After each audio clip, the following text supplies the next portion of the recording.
LSD is not a narcotic, psilocybin is not a narcotic from the mushroom, and cannabis is not a narcotic.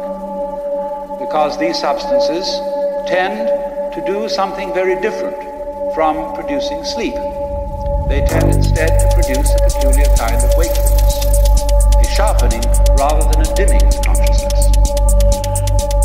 And so they must not be lumped in the same category as things which are true narcotics.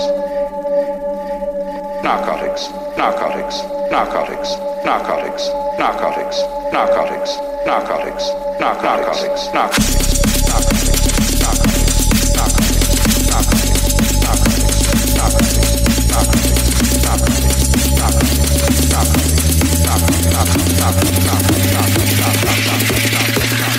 LSD is not a narcotic.